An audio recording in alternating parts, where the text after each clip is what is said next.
Hoy me toca hablar de Aníbal, de Cartago y de Aníbal. En realidad, para la mayoría de las personas de nuestro tiempo, decir la palabra Aníbal es evocar a un gran caudillo de la antigüedad que se caracterizó sobre todo por retar a Roma, cruzando los Alpes, haciendo una campaña francamente titánica y extraordinaria, un poco enloquecida. Y por tanto, con esto bastaría para que lo tuviéramos para siempre en la memoria colectiva de siempre. Sin embargo, este hecho tan famoso, el que caracteriza a Aníbal en la memoria colectiva en un primer momento, en realidad es una especie de destello, de flash, de un hecho histórico que en buena medida nos ciega para ver o para no ver adecuadamente el trasfondo de una realidad mucho más compleja, mucho más profunda que el mero hecho de esta gran hazaña de Aníbal.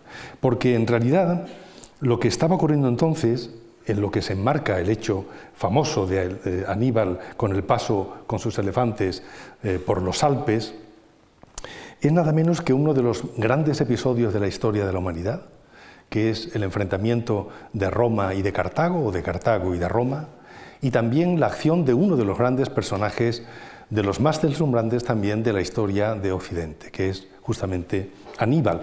Aníbal como parte de una familia en la que ya casi no es posible destacar o deslindar unos de otros. El episodio, como decía, fue un duelo colosal que determinó en su resultado cuál sería el futuro o cuál iba a ser el presente de la civilización occidental. El ganador, como se sabe, de este duelo fue Roma, pero a punto estuvo de haber sido Aníbal, de haber sido el mundo púnico, los cartagineses quienes ganaran. Y en ese caso hoy estaríamos hablando una lengua derivada del púnico, tal vez, y tendríamos una cultura con bastantes cosas distintas de la que ahora tenemos.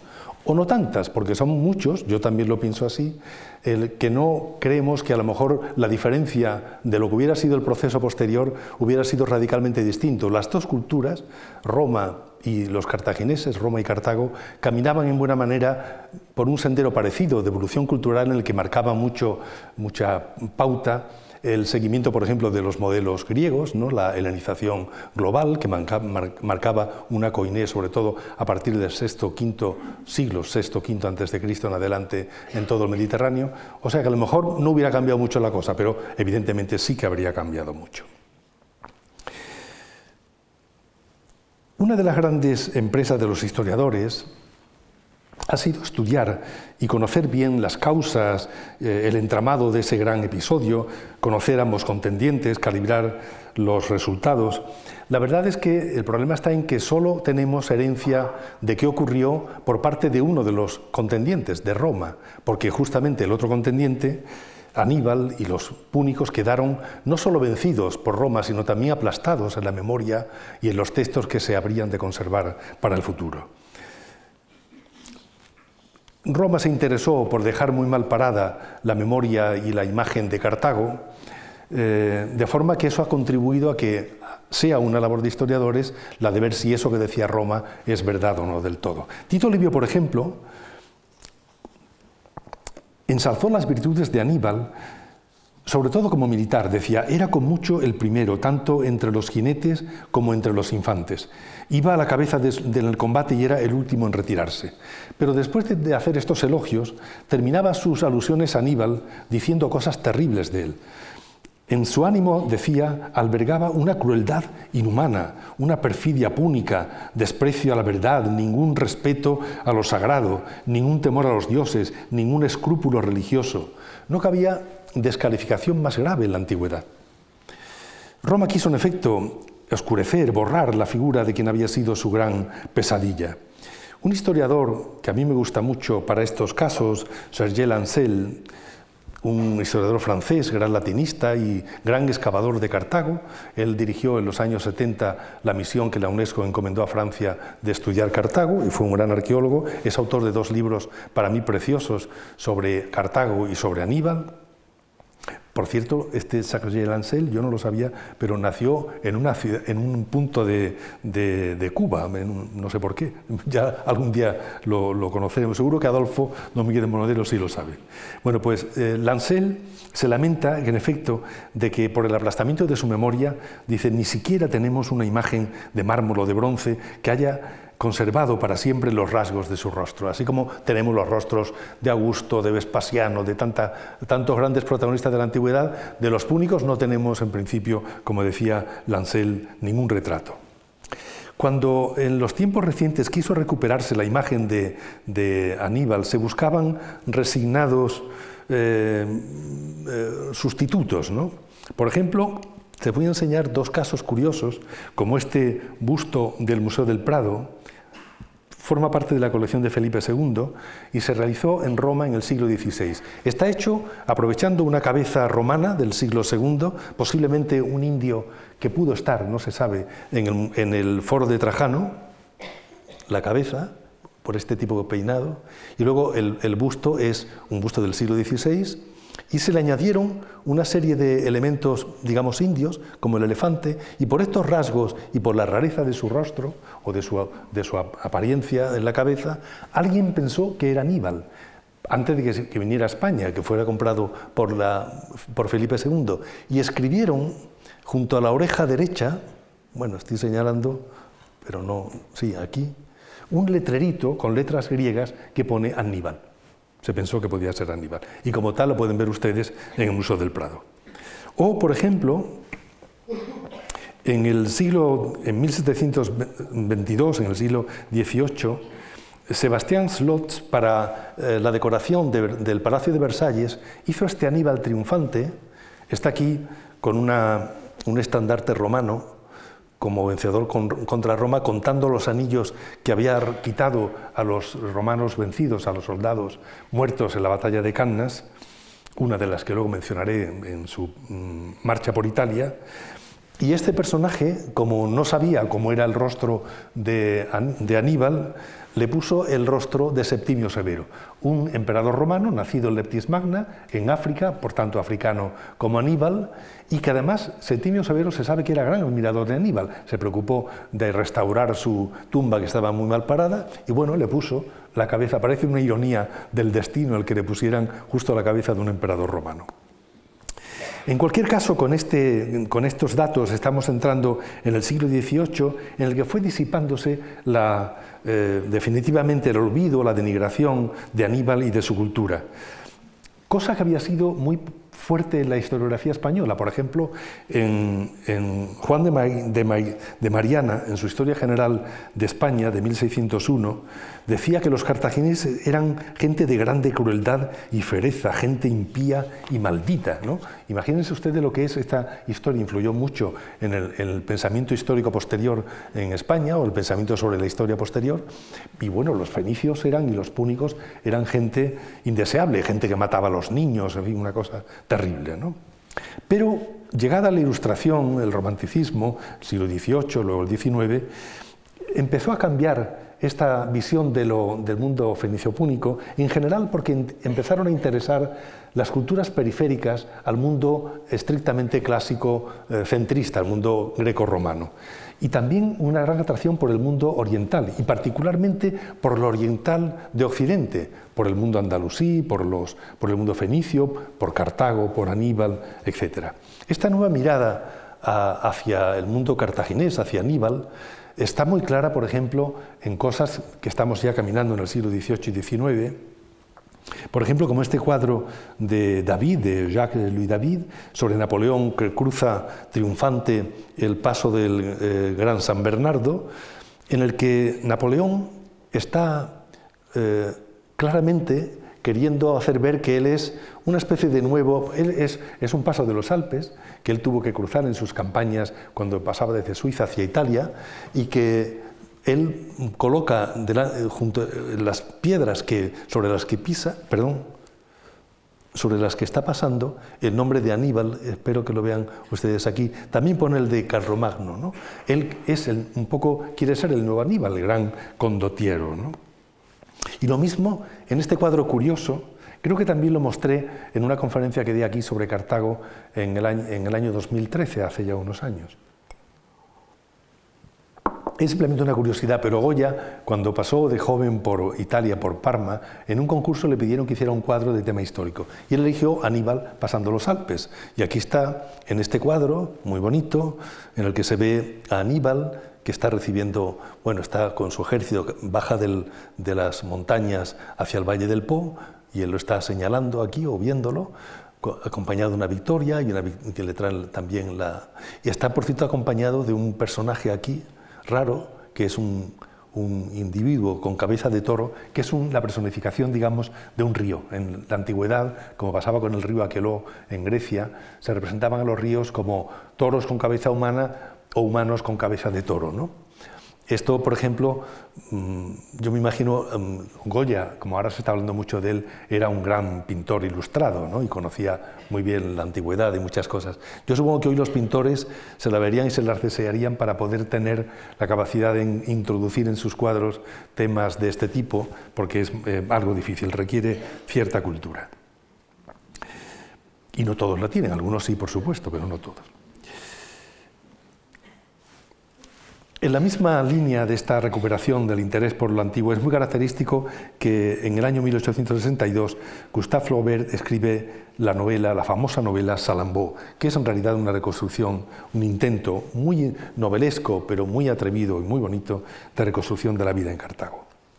En la actualidad ha habido un gran desarrollo de los estudios púnicos y anibálicos. En realidad hay una verdadera moda, hay muchísimos estudios.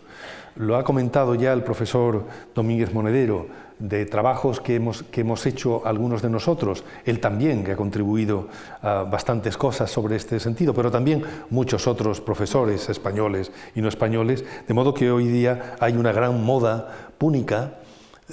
Yo pensaba hacer un poco de propaganda de mí mismo, pero ya la ha hecho el profesor Domínguez Monedero. Tuve el gusto y el honor de hacer una gran exposición sobre Aníbal entre el 13 y el 14 en el Museo Arqueológico Regional de Madrid, del que queda un estupendo catálogo, y también escribí este libro, que algunos dicen que es de buena lectura. Desde luego mi editor, que creo que anda por aquí, Carlos Comas, está de acuerdo en que sí, que es un libro muy interesante para ser leído. Hoy día, frente al oscurecimiento del pasado, podemos atisbar y contemplar la imagen de Aníbal de muchas maneras, tal vez incluso en las monedas que acuñaron los Barca en Hispania, que son quizá el documento más válido y representativo de lo que los Barca fueron y de lo que Aníbal fue en la península ibérica y en general en su momento histórico. De ellas volveremos a hablar porque es un tema bastante polémico en cualquier caso. Sea este Aníbal o no, que está asociado a la clava de Heracles y al elefante, que es el símbolo del poder militar de los cartagineses, y también un signo muy africano, por supuesto, sea o no, digamos, esta imagen nos hace recordar que podemos acercarnos, y hoy ya se ha conseguido bastante bien, a lo que fue y lo que significó Aníbal y su tiempo, a su perfil histórico, a su obra en su conjunto, a las razones que lo llevaron a hacer lo que hizo. Y para poder contemplar todo ese perfil histórico ya muy adelantado, muy bien perfilado, como digo, por la investigación moderna, tenemos que hacer el recorrido al que invita el propio título de esta exposición. Tenemos que contemplarlo en la trayectoria histórica de Cartago, en lo que significó su choque con Roma, lo que fue la reacción de Cartago protagonizada por los Barca para volver a la lucha contra Roma, lo que fue el papel de Aníbal. Rápidamente lo veremos en un repaso que, aunque sea algo, no digo que pesado, pero sí un poco más premioso, pero es necesario para poder situar a Aníbal en su contexto histórico y cultural. Subrayamos que Cartago es una de las grandes metrópolis del mundo antiguo. Nació como una fundación de la ciudad fenicia de Tiro en el siglo IX. No voy a ponerme a discutir sobre la problemática de la fecha exacta de su fundación, y se hizo esa fundación en el marco, aquí vemos el lugar de Cartago en Túnez, prácticamente en el punto medio del Mediterráneo, un hecho desde el punto de vista estratégico muy importante. y cómo se hizo esa fundación en el marco, como decía, de la primera gran colonización fenicia en Occidente, partiendo de las ciudades de Tiro, sobre todo, Biblos, Sidón, etc., y que proyectaron toda su acción a todo el Mediterráneo, llegando hasta Cádiz incluso en la primera gran oleada, y en esa misma también a Cartago, aquí situada junto a Útica, otra fundación un poco anterior. Según la tradición, que sí se conserva por parte de autores fundamentalmente latinos y algunos griegos,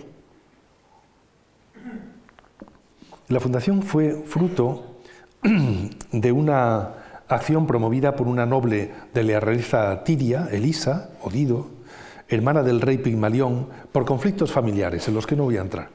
Con otros nobles tirios emigra hacia Occidente y llega a la costa de Túnez, donde estableció un pacto con el rey indígena Yerbás o Jarbás. Esta tradición es interesante porque, y aquí vemos el lugar donde se estableció la fundación, al fondo de la bahía, aquí en este punto, ahí está Cartago, arriba Útica. Es interesante porque la tradición destaca dos cosas que me importa subrayar en el principio, que son los orígenes nobles de Cartago, y por otra parte, la fusión étnica, la integración territorial en el territorio africano y tunecino. De modo que Cartago pronto se expandería a numerosos establecimientos que cubren prácticamente todo el túnel actual. Todos estos puntos señalados en blanco son territorio, digamos, luego lo veremos también más nítidamente en otros mapas, ¿no? Esa integración hace que los cartagineses sean también libio-fenicios, digamos, fenicios de Libia, fundidos también con la gente del lugar, hasta el punto de que, por ejemplo, por esa razón, muchos elementos del arte africano son negroides y gente del ámbito, claro es, africano. E incluso pensando en que muchos vinieron y colonizaron Hispania, esto lo digo porque es algo que muchas veces he reflexionado con mis propios alumnos en la universidad.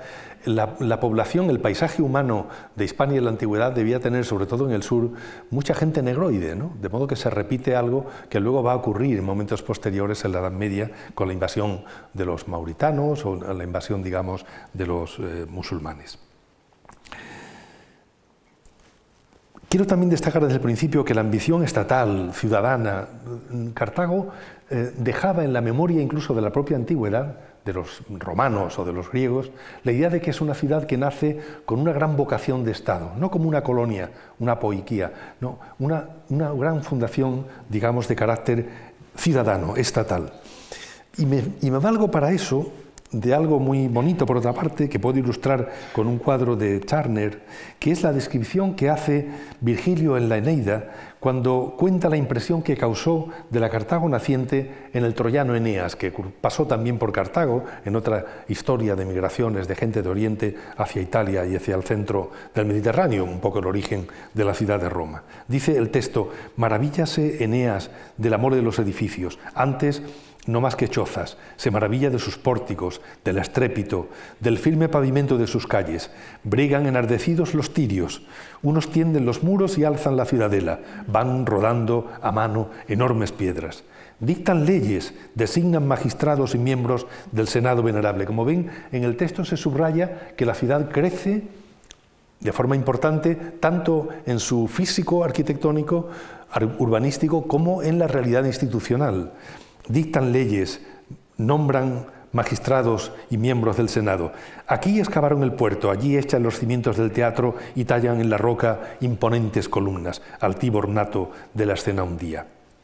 Desde el siglo VI, Cartago es una importante ciudad con fuerte implantación territorial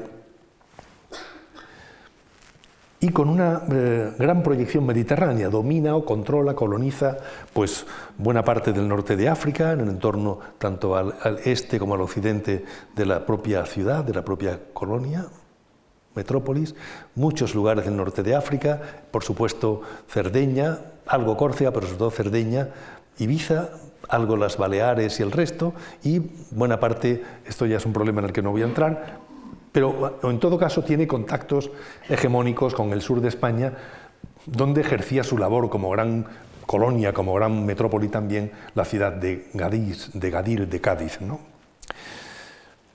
Desde entonces, desde esta fecha del siglo VI-V, Cartago entra en colisión con otra potencia naciente del centro del Mediterráneo, que es Roma.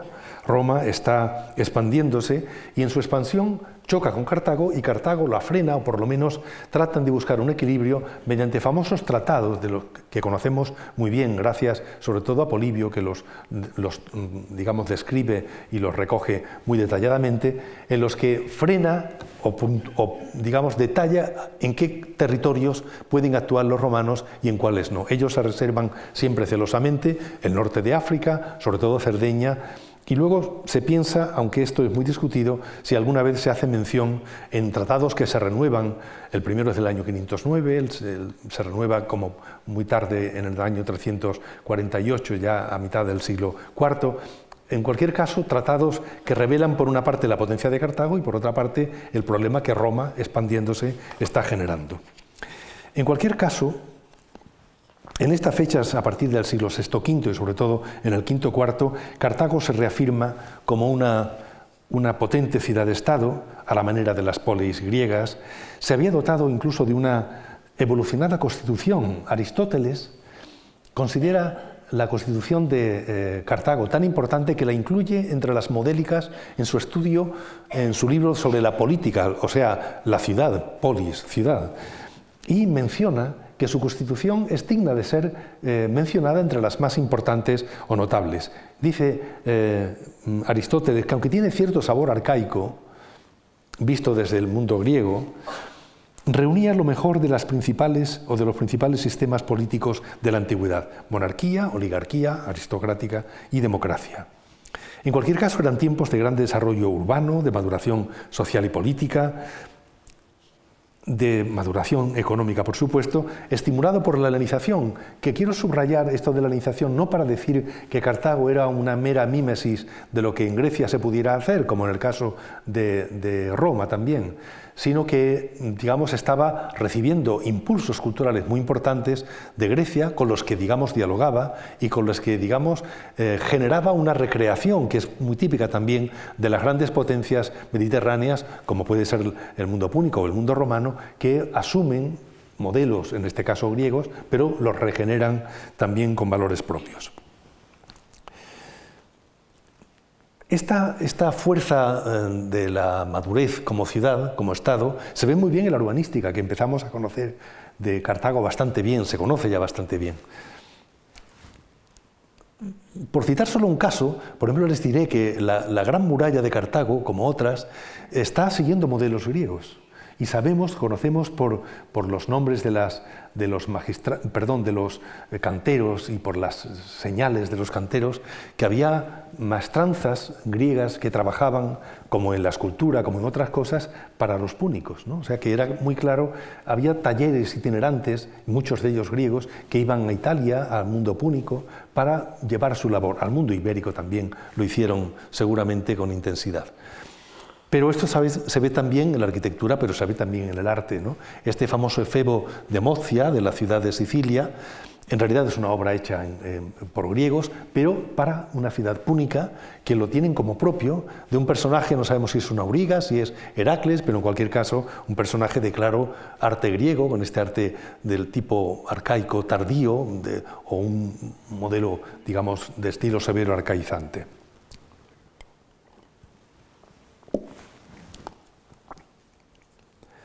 El equilibrio competencial entre Cartago y Roma se rompió a mediados del siglo III.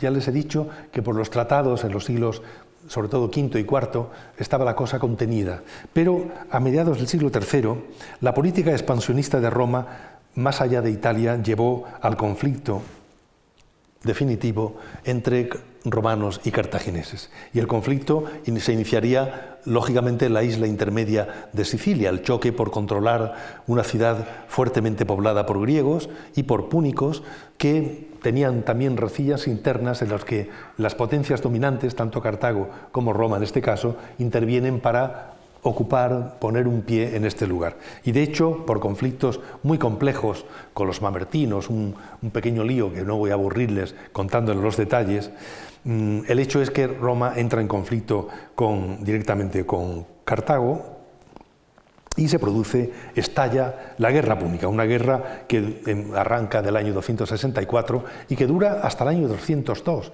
o 201 a.C., o sea, 60 años, 60 y tantos años. En realidad hay tres fases muy diferenciadas, que se habla de la Primera Guerra Púnica, de la Segunda Guerra Púnica, de la Tercera Guerra Púnica. La importante, digamos, primera para nosotros ahora es la primera. Estalla el conflicto. Roma en este conflicto, bueno, tiene éxitos, pero tiene muchos fracasos porque no puede compararse su poder militar en la mar con el que tiene Cartago. Cartago tiene una flota espléndida de trirremes, quincarremes, etcétera, que tiene, digamos, hechos en alianza o combinando con la capacidad militar naval de los griegos, que son los grandes maestros entonces en estos, ¿no? Pero evidentemente su flota era insuperable. Aquí además contaba Cartago en esta primera guerra con el liderazgo ya de Amílcar Barca, Amílcar que tuvo grandes éxitos en esta primera guerra púnica y pues quizá por sus éxitos militares a este Amílcar lo llamaron Barca de Barak, que es algo así como rayo o relámpago, ¿no? A mí me recuerda cuando pienso en esto, siempre cuando el famoso Rodrigo Caro hace su oda a la ruina de Itálica y habla de Trajano, dice de Trajano, aquel rayo de la guerra, pío felice, triunfador Trajano, ante que muda se postró la tierra, ¿no? También lo llamaba Trajano, que era un gran condottiero, lo llaman también el rayo de la guerra. Quizá Amílcar Barca se llamó así por su fulgurante actividad militar.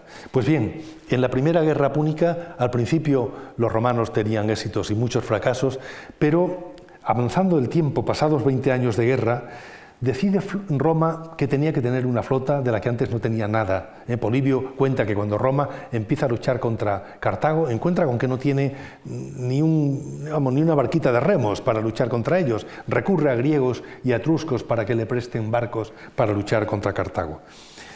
Pero ahora Roma sabe que tiene que hacerse con una gran flota, la hace con capital privado, es decir, con capital de los terratenientes y comerciantes romanos que quieren controlar el mar y por tanto quieren ganar una guerra a su favor, y consiguen una flota que se enfrenta en Lilibeo a la flota cartaginesa y le infringe en el año 241 una terrible derrota.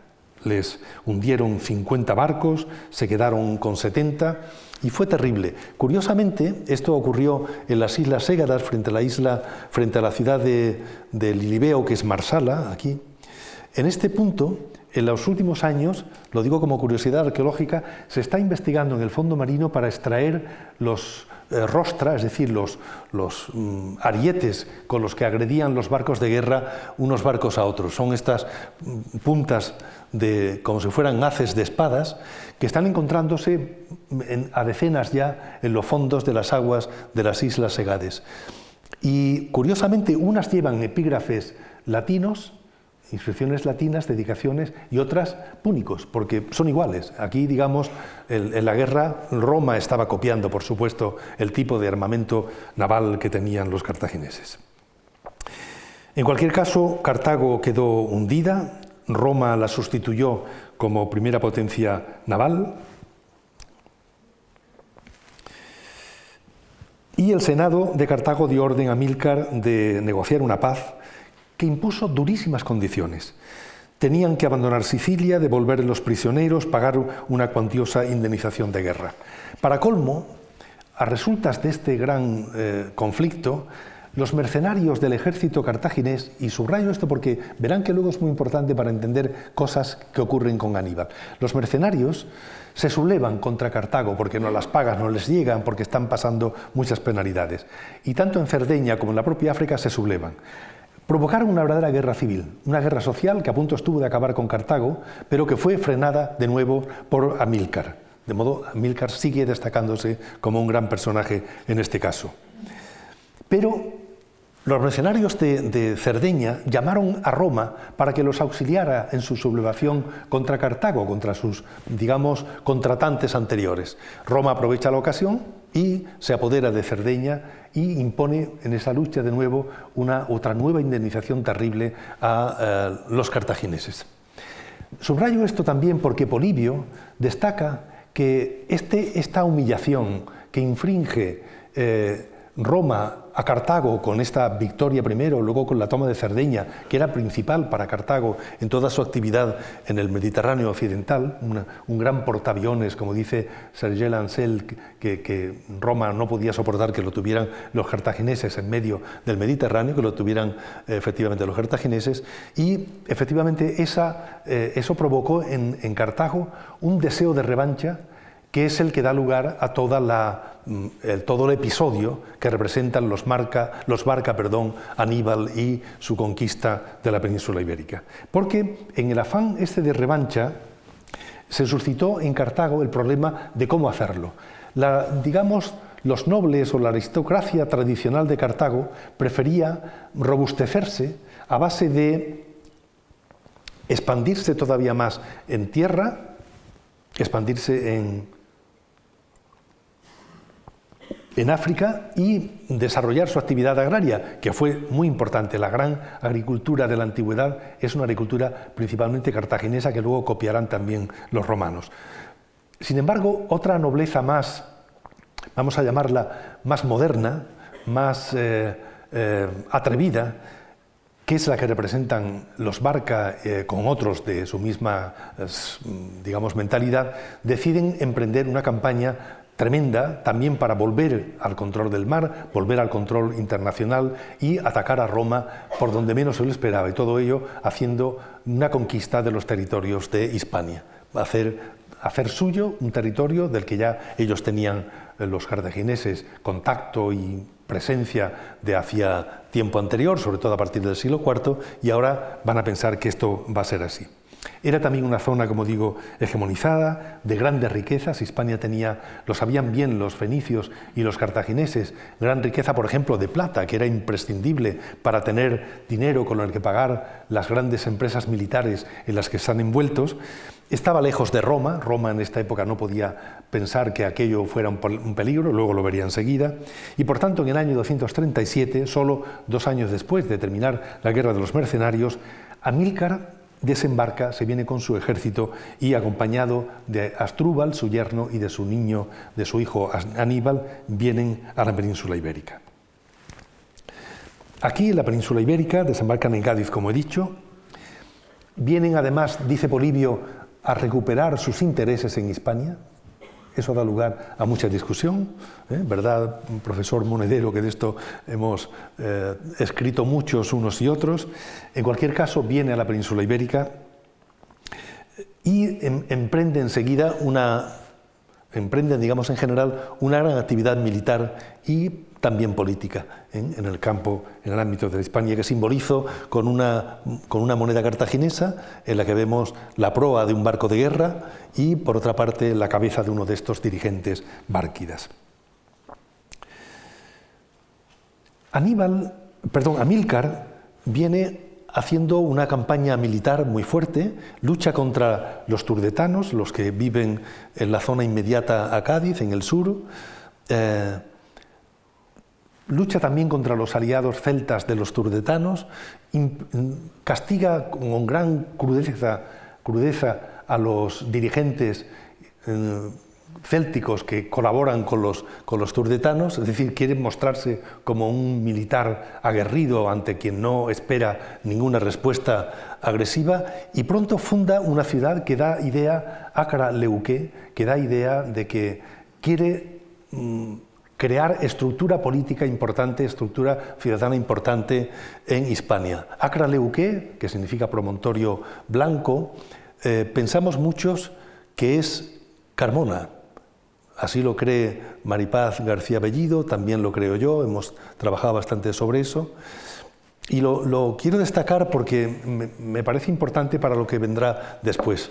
Carmo es una ciudad muy notable, asentada en el foco inmediato a la región de Gadir, domina el bajo valle del Guadalquivir, y es una fortaleza, es una atalaya natural, reforzada luego, por supuesto, por obra humana, está en lo alto del Alcor. No voy a explicarles, Carmona ha sido uno de mis grandes temas de investigación toda mi vida. Incluso creo pensar que la idea de promontorium de Acra Leuqué, de promontorio blanco, blanquecino, se ajusta bien a la idea de que el Alcor es una roca blanquecina. No en vano, la roca que se extrae del Alcor, esto es Carmona, lo llaman roca alberiza, alba, blanca, ¿eh? Tiene mucho hierro y tiene mucho blanco, como se ve por aquí, de modo que destacado sobre los campos magníficos del Valle del Corbones y del Valle del Guadalquivir, destaca como un verdadero portaaviones, un promontorio blanquecino. Y además aquí, en Carmona, tenemos bien documentado una fortaleza que seguramente, claramente, es de origen púnico, con unos aparejos de origen griego que los púnicos utilizaron, ¿eh? Eso fue un estudio que hizo hace años Alfonso Jiménez, un arquitecto arqueólogo, y que nosotros, después yo mismo y otros, Juan Blánquez y otros, hemos investigado posteriormente. Pero después de esta fundación, Amílcar murió cuando luchaba contra los pueblos del Alto Guadalquivir, contra los soretanos. Por tanto, Acra Leuqué, que se pensaba al principio que estaba en la costa, que era Luquentum, Alicante, no podía estar en la costa porque evidentemente no había llegado ni mucho menos allí Amílcar cuando se fundó. Le sucede Asdrúbal.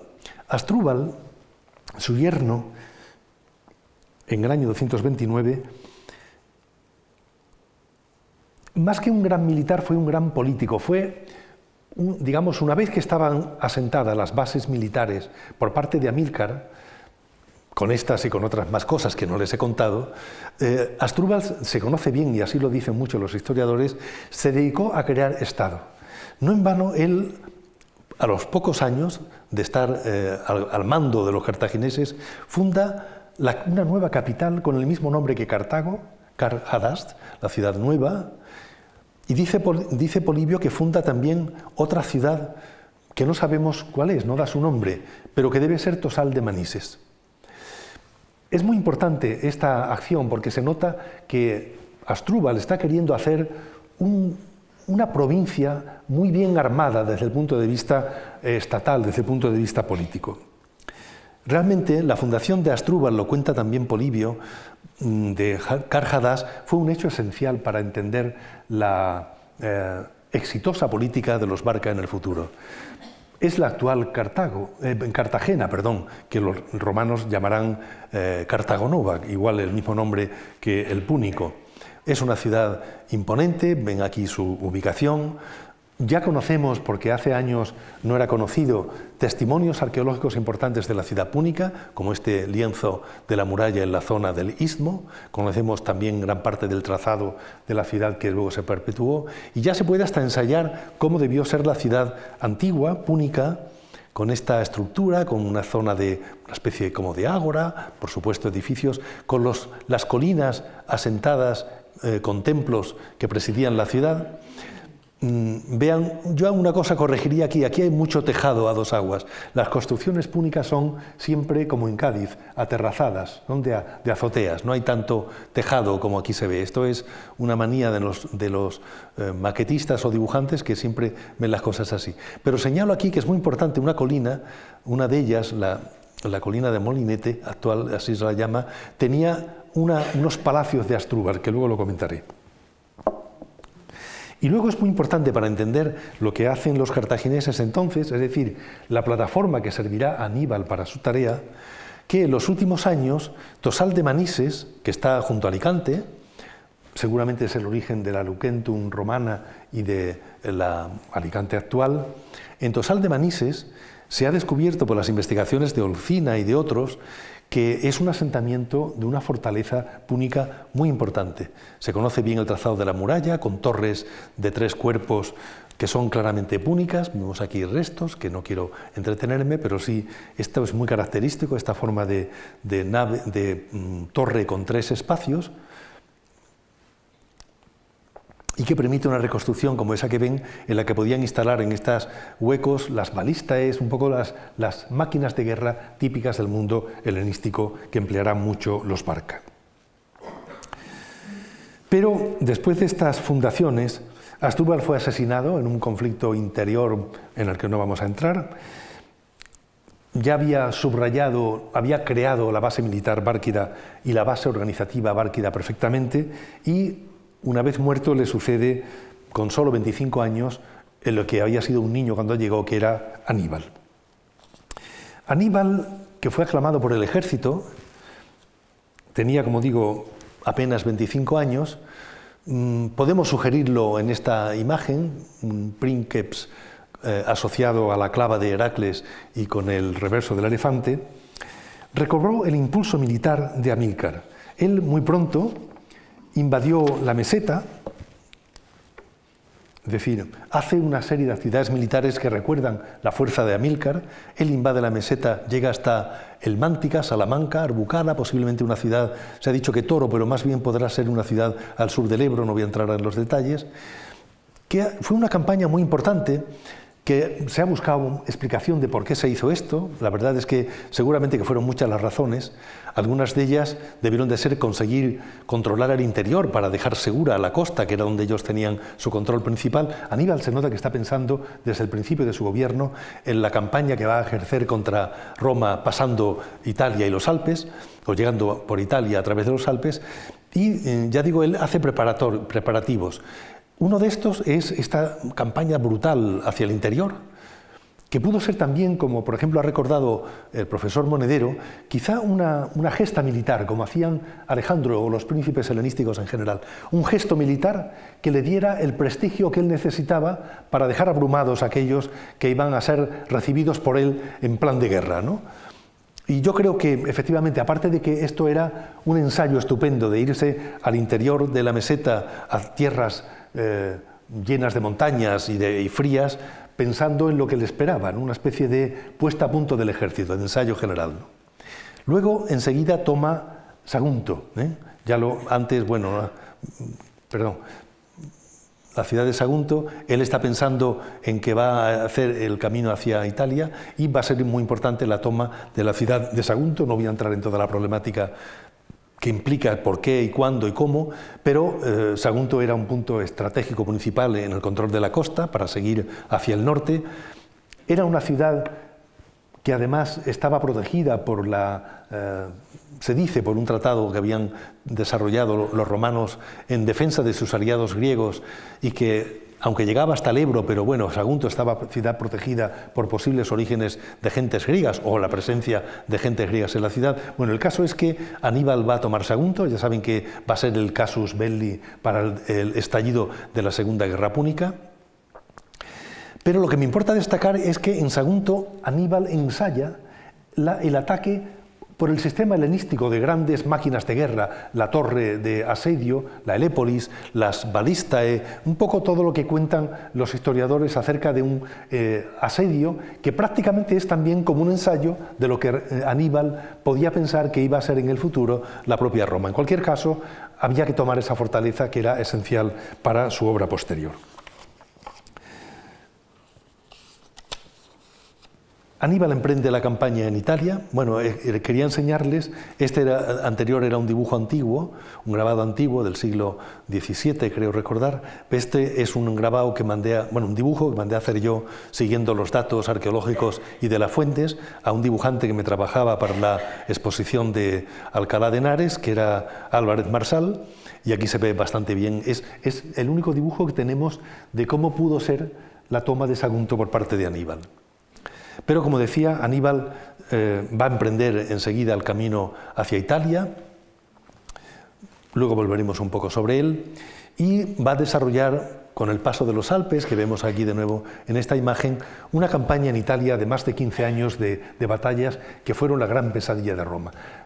Todos ustedes seguro que han oído hablar de esas batallas, que por supuesto no podemos ahora citar. Tesino, bueno, citar sí, pero no contar con detalle. Tesino, Trebia, Trasimeno. Recuerdo una excursión que estuvimos hace unos años en el lago Trasimeno, en la zona donde se hizo la batalla, que pasamos, por cierto, un calor tremendo. Si fue en verano, aquello debió ser una masacre. Bueno, fue una masacre en parte, pero no tanta como la después en la batalla de Cannas, que fue la que recuerda la escultura que vimos antes de Sebastian's Lot, que ahí murieron 60.000 hombres del ejército de Roma.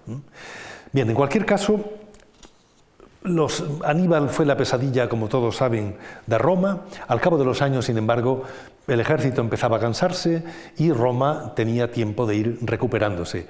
Todo se hizo más fácil para Roma en cuanto que una familia aristocrática romana, los Escipiones, deciden en buena parte, en un gesto parecido al de los Barca con los cartagineses, asumir la dirección de los asuntos bélicos contra los cartagineses. Todo esto dicho de manera muy sumaria. El hecho es que el gran personaje de los romanos, en este caso, que es Publio Cornelio Escipión el africano, decide hacerse cargo él, también como un caudillo inspirado, como lo era también Aníbal, hacerse cargo de la guerra, viene a Hispania, toma... Lo presento con una moneda emitida en itálica en época posterior, en época de Augusto, pero que recuerda la presencia de Roma en este lugar. Va a tomar enseguida Carhadas en el año 209, un poco más tarde la batalla de Ilipa, Carmona en realidad. El caso es que en el año 206 Publio Cornelio Escipión ya ha conseguido derrotar a los ejércitos cartagineses de Hispania, es decir, había acabado con la base militar de los cartagineses y decide, nada menos para solucionar definitivamente el problema, llevar la guerra a la propia Cartago, a África. Eso hace que Aníbal tenga que abandonar Italia, viene en auxilio de la capital, de Cartago.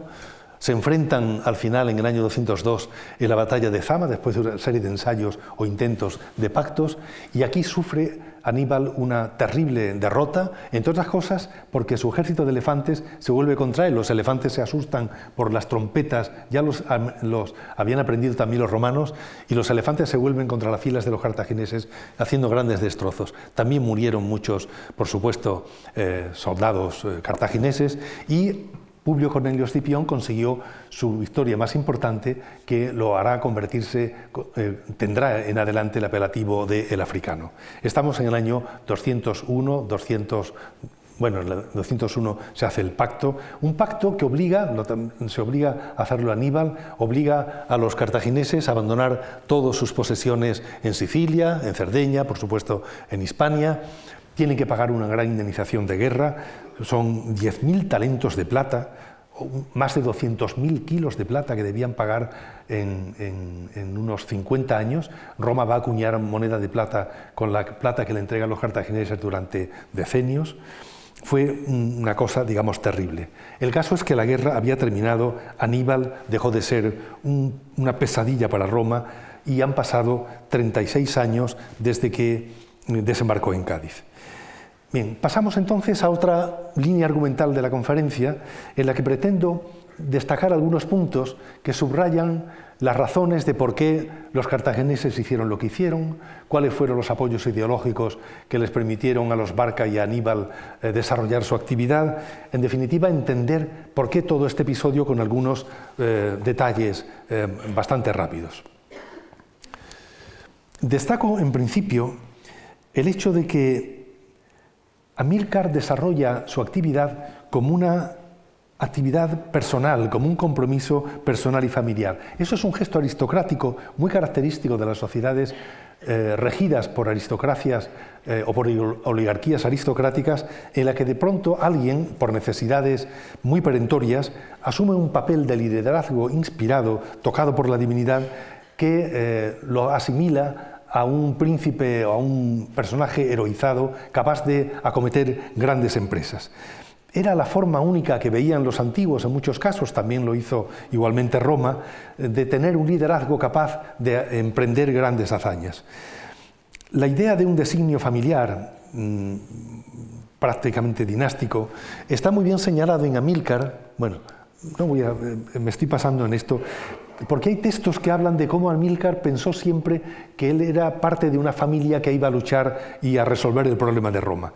Valerio Máximo, por ejemplo, cuenta que en una ocasión en que Aníbal estaba contemplando a sus hijos varones, a Aníbal, Asdrúbal y Magón, decía: «He aquí los jóvenes leones que he criado para la ruina de Roma».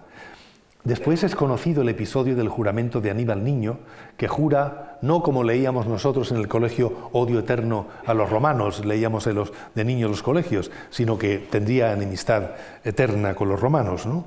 Pero en cualquier caso, esto es recordado en este asunto, es el hecho que los Barca adoptaron un modelo de gobernante que añadía a la tradición real y aristocrática cartaginesa el modelo del príncipe helenístico, heroizado, divinizado, forjado por Alejandro en seguimiento de los soberanos orientales. Alejandro se había identificado con Heracles, siguiendo el modelo de los soberanos divinizados de Oriente, como también luego subrayaré.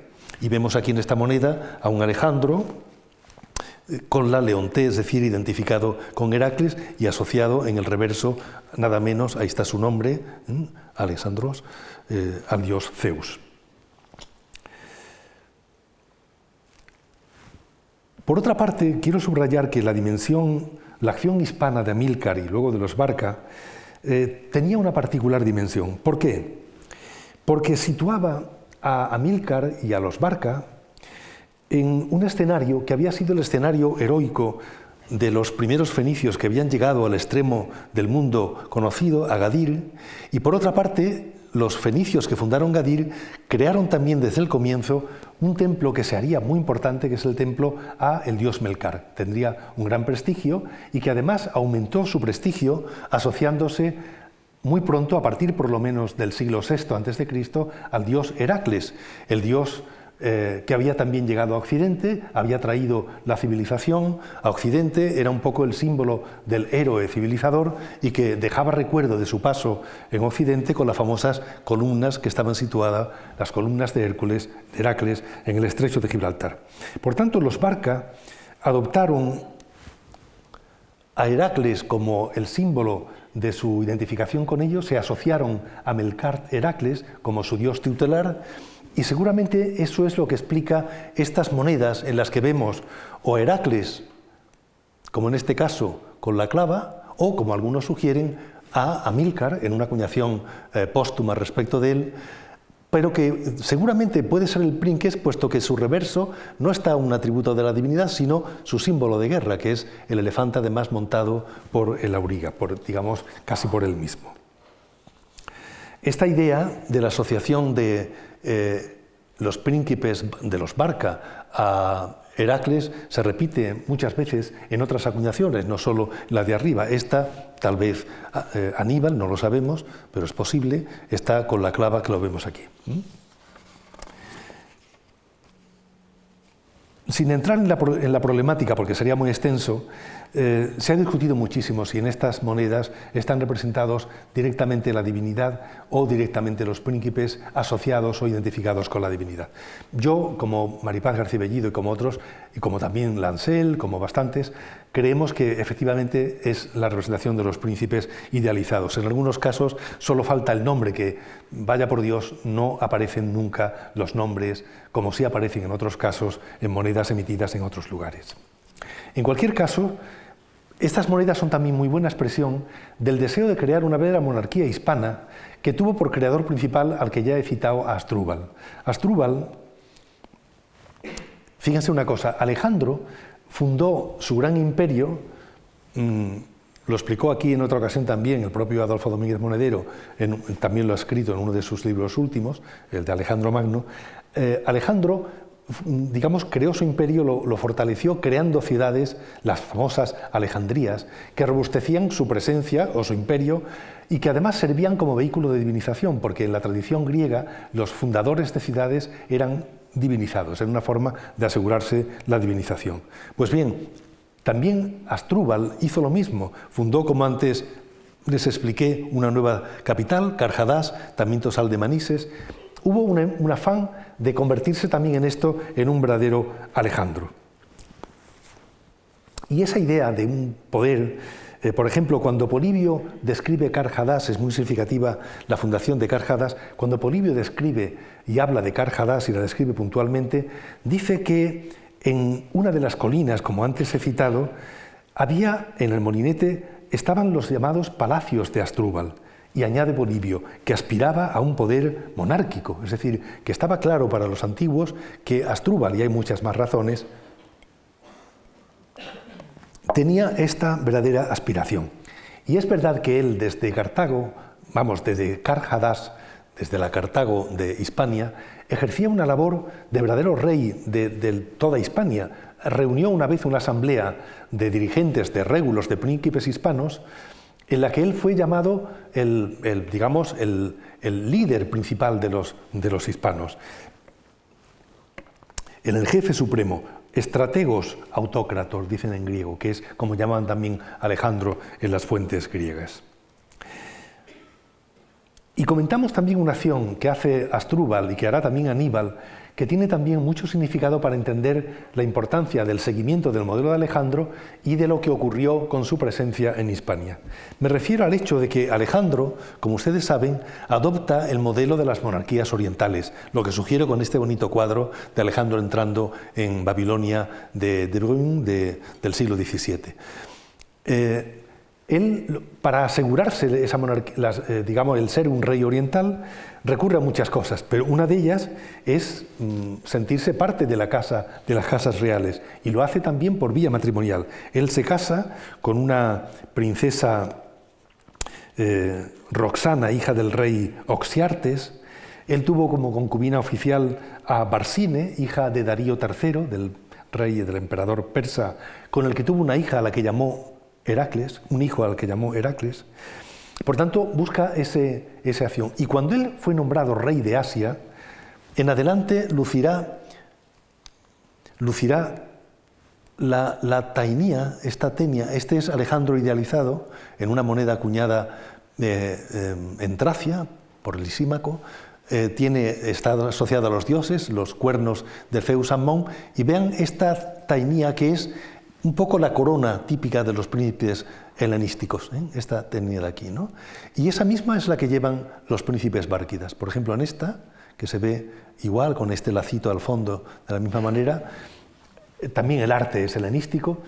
En figuras como esta, yo creo que es indiscutible que este es un princeps, no es Heracles. Este no tiene atributos de dioses, tiene atributos de princeps, de rey.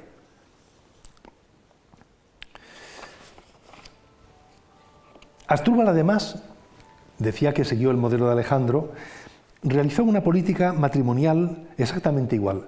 Asdrúbal se casó con una princesa hispana, no sabemos su nombre, el texto no nos lo da, ya voy a tratar de ir terminando. Y Aníbal se casó también con otra mujer que sí sabemos que se llamaba Himilce. Himilce era de Cástulo. Cástulo es una ciudad, voy a ir deprisa, una ciudad de la Alta Andalucía, de la zona, está cerca de Sierra Morena, muy rica en plata. En Cástulo está documentada una fuerte presencia fenicia de antiguo. Allí se han descubierto restos de un templo típicamente fenicio, con esta estructura de 2 columnas en el frente, del que ha habido varios restos en varios tiempos. También en la moneda de Cástulo se acuñan esta figura del princeps de la ciudad a la manera helenística, y seguramente había aquí una aristocracia gobernante de origen fenicio-púnico.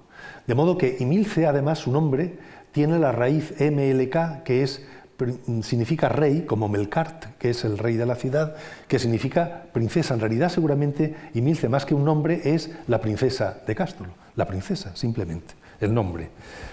Y esto hace que se introduzcan, se asocian, por tanto, a figuras divinas, ¿no? A mí me gusta siempre recordar, y así lo hice en la exposición, que cerca de Cástulo, la ciudad de Baza, seguramente una princesa se hace enterrar poniendo como urna su cuerpo de muerta.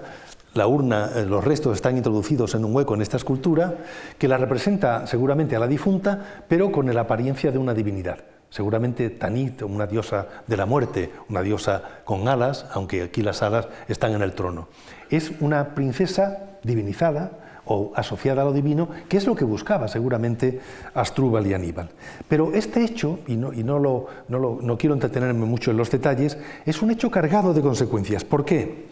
Porque ser en Hispania, figurar en Hispania como un príncipe hispano, figuraba o tenía grandes beneficios. El más importante, o uno de los más importantes, aparte de las riquezas y de otras, era el tener a la gente de su entorno unida por una fidelidad absoluta, por lazos de fides o de devotio típicamente del mundo ibérico y celtibérico, que significaba estar unidos al rey, al dirigente, hasta la muerte, una fidelidad inquebrantable. De esa fidelidad tenemos testimonios con rituales de muerte, que, como cuentan, por ejemplo, para el caso de Viriato, cuando murió Viriato, que era un prínceps de la Beturia, o sea, de la zona entre el Guadalquivir, de la zona de Extremadura, digámoslo así, Viriato, el famoso Viriato, no era un pastorcillo, era un prínceps que regentaba el poder sobre varias ciudades. En su muerte, en su funeral, combatieron en su honor y se mataron 200 parejas de hombres, ¿no? Y tenemos testimonios en Hispania en el que hay estas luchas en honor del muerto, tanto del siglo V en Porcuna como en Osuna, en estas luchas rituales de guerreros acompañados de música, que denotan que había sacrificios, verdaderos sacrificios humanos. Esta fidelidad hasta la muerte es lo que explica en buena parte el éxito del ejército de Aníbal. Todos los estudiosos, incluso los estudiosos de la antigüedad o los historiadores de la antigüedad, mencionan que en Aníbal era importantísimo la tropa de hispanos. Decía Livio que los hispanos ocupaban, por disposición de Aníbal, la primera línea, y esa era la principal fuerza de todo su ejército. El propio, mi discípulo Quesada, que explicó aquí, mi compañero antiguo en la universidad, una conferencia no hace mucho, que es un gran estudioso de la milicia, del mundo de las armas en la antigüedad, hablaba de que el ejército de Aníbal muestra una adhesión a su jefe, que es una fidelidad debida a un ente, no a un ente abstracto como Cartago, sino fruto de un vínculo personal de fides o de devotio que hace del ejército de Aníbal un ejército atípico. Es decir, Aníbal no quería que le pasara lo que había ocurrido en Cartago con los mercenarios. Él tenía un ejército que durante muchos años, más de una decena de años, combatía sin desmayo con él y para él. Y llegamos a ese al final, que más abreviadamente de lo que había pensado al principio, quiero destacar simplemente cómo Aníbal, que adopta el papel de condottiero, tuvo especial empeño en asociarse a la idea del Alejandro condottiero y del Alejandro Heracles, ¿no? El Alejandro condottiero, que es el que muestra su mayor valor en el ejercicio máximo de la virtus militar, que es la fortaleza física y moral que se desempeña en el ejercicio de la guerra, y Aníbal tuvo un empeño enorme en asociarse a Heracles. De modo que él, por ejemplo, iba siempre acompañado de una estatuilla de Heracles, que seguramente es el Heracles Epitrapecios, es decir, una estatuilla de mesa, que la tenía siempre suya y perteneció a Alejandro, y la tuvo él siempre. Luego pasó incluso a romanos, la tuvo Sila, la tuvieron otros personajes. Es esta seguramente la de una figurita procedente de Pompeya. Y se asimilaba a Heracles. Él, por ejemplo, si es está ahí junto digamos, a la clava que se ve a su espalda, en el hombro. Pero en el camino hacia Italia, Tito Livio decía que Aníbal, con el camino hacia Italia, había querido recorrer el mismo camino que Heracles había recorrido cuando vino a España, le robó o le quitó los ganados a Gerión y los llevó por tierra, por el camino de Aníbal, por el camino de Heracles, que luego lo seguirá Aníbal, por tierra hacia Italia, incluso pasó por Roma, ¿no? Pues decía Livio, Aníbal quiere hacer lo que hizo en el tiempo mítico Heracles. Y efectivamente algo de eso ocurrió. Aníbal, cuando iba a iniciar su campaña militar a Italia, lo primero que hace es ir, después de la toma de Sagunto, va a Gadir a renovar sus votos al dios Melcart Heracles. Este sería su santuario en pequeño, en una moneda de época de Adriano, y ya entonces era así, que se ve a Melcart Heracles en la manera de Hércules con la clava. Luego él, cuando va camino de Italia, a la altura del Ebro, tuvo un sueño que, en ese sueño, contaba que un joven se le aparece, digamos, él iría montado en su elefante, se le aparece un joven que le dice que tiene el mandato divino de que debe, digamos, continuar camino de Italia. No quiero leerles el texto porque ya se ha hecho un poco tarde. Lo cuentan Livio y otros autores, Cicerón, y es muy interesante. Y él dice que se le aparece un joven Un joven que en una versión, en la de Livio, dice que es un joven y no dice que sea un dios, pero se nota que es un joven dios que le está guiando. Le dice, tú vas camino de Italia, no mires hacia atrás. Él miró hacia atrás y vio una gran serpiente, un monstruo que estaba destrozándolo todo, y le dice el joven que lo acompaña, en el sueño, le dice, es Italia destruida, pero no lo mires, tú sigue adelante tu camino.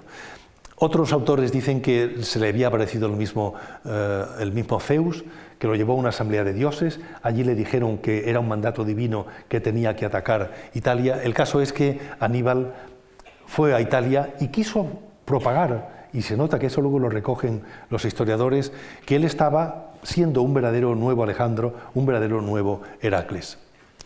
Pero bueno, la campaña terminó mal, Aníbal fue derrotado, como hemos dicho un poco antes, y después de morir, no quiero contar que él fue muy respetado pese a su derrota en Zama y llegó a ser sufeta de la ciudad de Cartago un poco de tiempo después, pero al final huyó de Cartago, lo persiguieron los romanos y al final se suicidó y por tanto entró en el campo de la historia, en el campo de la leyenda, y así será recordado como hacen estos tapices hermosos de la Catedral de Zamora, en el que vemos de nuevo, como en el cuadro de Goya, a Aníbal señalando el paso de los Alpes. Y nada más, muchas gracias por su atención.